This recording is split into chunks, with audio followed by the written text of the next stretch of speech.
목소리로 봉독합니다. 시작.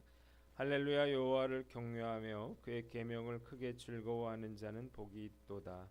그의 후손이 땅에서 강성하며 정직한 자들의 후손에게 복이 있으리로다. 부와 재물이 그의 집에 있으며 그의 공의가 영구히 서 있으리로다. 정직한 자들에게는 흑암 중에 빛이 일어나나니 그는 자비롭고 긍휼이 많으며 의로운 이시로다. 은혜를 베풀며 꾸어주는 자는 잘 되나니 그 일을 정의로 행하리로다. 그는 영원히 흔들리지 아니하며 의인은 영원히 기억되리로다. 그는 흉한 소문을 두려워하지 아니하며 여호와를 의뢰하고 그의 마음을 굳게 정하였도다. 그의 마음이 견고하여 두려워하지 아니할 것이라. 그의 대적들이 받는 보응을 마침내 보리로다. 그가 재물을 흩어 빈궁한 자들에게 주었으니 그의 의가 영구히 있고 그의 뿔이 영광 중에 들리리로다. 악인은 이를 보고 한탄하여 이를 갈면서 소멸되리니 악인들의 욕망은 사라지리로다. 아멘. 오늘은 시편 112편 말씀을 가지고 참된 복 성품이 삶으로 빚어질 때라고 하는 제목으로 묵상 나눔하도록 하겠습니다. 먼저 1절로 4절 말씀인데 1절을 봅니다. 여호와를 경외하며 그의 계명을 크게 즐거워하는 자는 복이 있도다 그랬습니다. 자, 시인은 여호와를 경외하며 그의 계명을 크게 즐거워하는 자는 복이 있다 이렇게 말했습니다. 어떤 복을 받나요? 그들의 자녀들은 세상에서 강성하고 정직한 자들의 후손들은 복을 받게 되고 그의 집에는 부와 재물이 있고 그의 의로움은 무사람들의 칭송을 받게 될 것이라는 것입니다. 본문이 우리에게 주는 교훈이 있는데 여호와의 계명을 크게 즐거워하라는 것입니다. 새해가 되면 사람들은 새해 복 많이 받으세요 이렇게 인사를 합니다. 그런데 사실 이 말은 그냥 덕담일 뿐 이런 말을 주고받는다고 해서 실제로 복을 받는 것은 아닙니다. 사람들은 내 힘으로 내 노력으로 복을 쫓거나 아니면 요행수를 바랍니다. 문제는 복은 이렇게 받는 것이 아니라는 거예요. 그렇다면 어떻게 복을 받을 수 있나? 복을 받는 비결이 오늘 본문에 나와 있죠. 여호와를 경외하며 계명을 크게 즐거워하는 것입니다. 여호와를 경외하고 크게 즐거워하는 자에게 하나님은 그들의 자녀들은 땅에서 유력한 자들이 되게 하시고 그들의 집은 부와 재물로 넘치게 하시고 또 그 자신은 그가 행한 의로운 일들 때문에 무사람들의 칭송을 받게 하신다 그랬습니다. 이것이 바로 하나님을 경외하며 여호와의 계명을 크게 즐거워하는 자들이 얻게 될 삶의 결실이고 축복인 것입니다. 미국의 16대 대통령이었던 아브라함 링컨은 그의 10살 때 어머님이 세상을 떠났습니다. 그의 어머니 낸시 여사가 말라리아에 걸렸고 이제 죽어가면서 자신이 하나님 앞에 부름을 받을 때가 됐다는 사실을 느꼈어요. 그래서 그 베갯머리에 12살 된 딸 사라와 10살 된 아브라함을 불러놓고 마지막 유언을 합니다. 그녀는 링컨에게 너는 앞으로 하나님을 잘 믿어라. 이것은 하나님의 뜻이고 또 나의 부탁이다. 그리고 정직하게 살아라. 아버지를 잘 도와드리고 누이와 사이좋게 지내고 이웃을 사랑하는 마음으로 살아야 한다. 이렇게 말한 후에 1818년 10월 5일 35세의 나이로 세상을 떠나게 됩니다. 링컨은 어머니가 세상 떠날 때에 들려준 그 유언의 말씀을 늘 마음에 새기고 여호와를 경외하고 그리고 모든 사람들을 평등하게 사랑하며 살려고 노력을 했어요. 그리고 그는 마침내 미국의 역대 대통령 가운데 가장 위대한 대통령이 되었습니다. 하나님을 경외하고 하나님의 말씀을 지켜 행하는 것이야말로 가장 큰 축복을 받는 비결이라고 하는 사실을 깨달으시기를 바랍니다. 저는 말씀을 보면서 그러면 하나님의 계명을 어떻게 지켜야 하는가? 오늘 본문에 뭐라고 했습니까? 여호와의 계명을 크게 즐거워해야 한다 그랬습니다. 자, 경외한다는 말은 두려워한다는 말이니까 당연히 여호와 하나님을 두려워하는 사람은 여호와의 계명을 지키겠죠. 그런데 우리가 우리를 사랑하시는 그 하나님 아버지의 말씀을 우리가 무서워서 지키기만 한다면 그 하나님 아버지의 마음이 어떠실까 우리가 생각해 봐야 될 거예요. 무서워서 억지로 그렇게 말씀을 지키려고 한다 그러면 하나님의 마음이 하나도 기쁘시지 않을 것입니다. 즐거워하는 마음으로 그 하나님의 계명을 지킬 때 하나님이 기뻐하시는 거고, 그리고 즐거워하는 마음으로 지켜야 그게 억지로가 아닌 거고, 그리고 그 계명을 쉽게 지킬 수가 있는 것입니다. 자, 인간은 자기가 좋아하고 즐거워하는 일들은 열심히 하게 됩니다. 게임을 좋아하는 사람은 밤새 게임을 할 수 있고요. 그리고 골프나 낚시를 좋아하는 사람은 어디라도 가서 골프를 친다 그래요. 낚시를 한다 그래요. 요즘 같은 날은 사실 골프 치기가 어렵거든요. 땅이 잔디가 얼어오니까요. 근데 이런 와중에도 이 골프에 열심인 분들은 골프를 치러 가시더라고요. 얼마나 추울까 그런 생각이 드는데 억지로 하는 게 아니죠. 좋아서 하기 때문에 이런 일들을 즐거워할 수가 있는 것입니다. 하나님의 계명을 지키는 것도 다르지 않습니다. 우리가 그 하나님의 계명을 즐거워하면 즐거운 마음으로 말씀을 묵상하고 지킬 수 있는 것입니다. 그래서 시편 119편 103절에 시편 기자가 주의 말씀의 맛이 내게 어찌 그리 단지요 내 입에 꿀보다 더 다니이다 이렇게 고백을 했어요. 말씀 앞에서 과연 저는 어떤가 한번 생각을 해봤는데 안타깝게도 제가 이렇게 즐겁게 말씀을 묵상할 만한 수준은 아직 되지 못했다 그런 생각이 듭니다.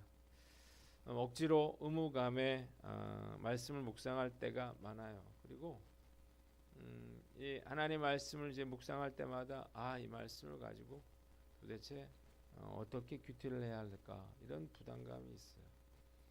답답합니다. 그런데 놀라운 사실은 이렇게 하나님 말씀을 깊이 묵상하다 보면 이런저런 깨달음이 생기고요. 그리고 기쁨과 또 감사함이 생겨난다는 것입니다. 그래서 제가 지금까지 매일 말씀을 하루도 빠지지 않고 그렇게 묵상할 수 있었던 것 같아요. 자기가 좋아하는 일을 하면서 힘들다, 부담스럽다, 뭐 이렇게 말하는 사람은 없을 것입니다. 오늘 난 어떤가 스스로를 돌아보고 의무감 때문이 아니라 우리가 크게 즐거워하는 마음을 가져서 하나님을 묵상하며 지켜 행하는, 그래서 하나님의 축복을 받는 저와 여러분들 되시기를 주님의 이름으로 축원합니다. 두 번째는 4절 말씀이에요. 정직한 자들에게는 흑암 중에 빛이 일어나나니 그는 의로운 이시리로다 그랬습니다. 자, 정직한 사람에게는 어둠 속에서도 빛이 비친다고 했습니다. 그는 은혜롭고 긍휼이 많고 의로운 사람이라고 말하고 있습니다. 본문이 우리에게 주는 교훈이 있는데 여호와 보시기에 정직하라는 것입니다. 시인은 정직한 사람은 어둠 속에서도 빛이 비치고 은혜롭고 긍휼이 많고 의로운 사람이라 이렇게 말하고 있습니다. 그래서 우리가 정직한 사람이 되어야 되는데 문제는 우리가 정직하지 못하면서도 스스로 정직하다 이렇게 착각할 수가 있다는 거예요. 그런데 하나님은 우리의 일거수일투족을 보고 계시고 마음을 감찰하십니다. 우리가 보기에는 얼마든지 경건한 척 또 의로운 척 할 수 있죠. 그러나 하나님의 평가는 피할 수가 없습니다. 불꽃 같은 눈으로 우리의 마음과 행동을 지켜보고 계시기 때문이에요. 그래서 우리는 내가 보는 눈이 아니고 하나님 보시기에 과연 나는 얼마나 정직한 사람인가를 우리는 점검해야 하는 것입니다. 정말 답답한 것은 성도들뿐만 아니라 목사들까지도 그 말과 행위가 정직하지 못하다는 거예요. 더 놀라운 사실은 그들이 자신들의 잘못도 깨닫지 못하고 있다는 건데요. 뻔뻔하게 거짓말을 하고 불법을 저지르면서도 눈 하나 깜빡하지 않습니다. 과연 말씀을 아는 자라면 어떻게 이럴 수 있을까 정말 궁금한데, 그러나 저도 역시 예외는 아니라는 생각이 들어요. 정도의 차이는 있겠지만 말과 행동이 일치하지 않을 때가 많이 있기 때문입니다. 거짓과 불법을 저지르면서 내가 하나님의 축복을 기대할 수는 없겠죠. 또한 이런 위선적인 행동이 하나님의 영광을 가리고, 그리고 불신자들에게 교회에 대한 그러한 부정적인 인식을 심어주게 되는 것입니다. 그래서 요즘 한국교회가 세상 사람들에게 지탄을 받고 조롱을 당하고 무시를 당하는 것 아닌가요? 늘 목사답게 살려고 노력하고 있지만 쉽지는 않은데, 그렇다고 해서 포기해서는 안 될 것입니다.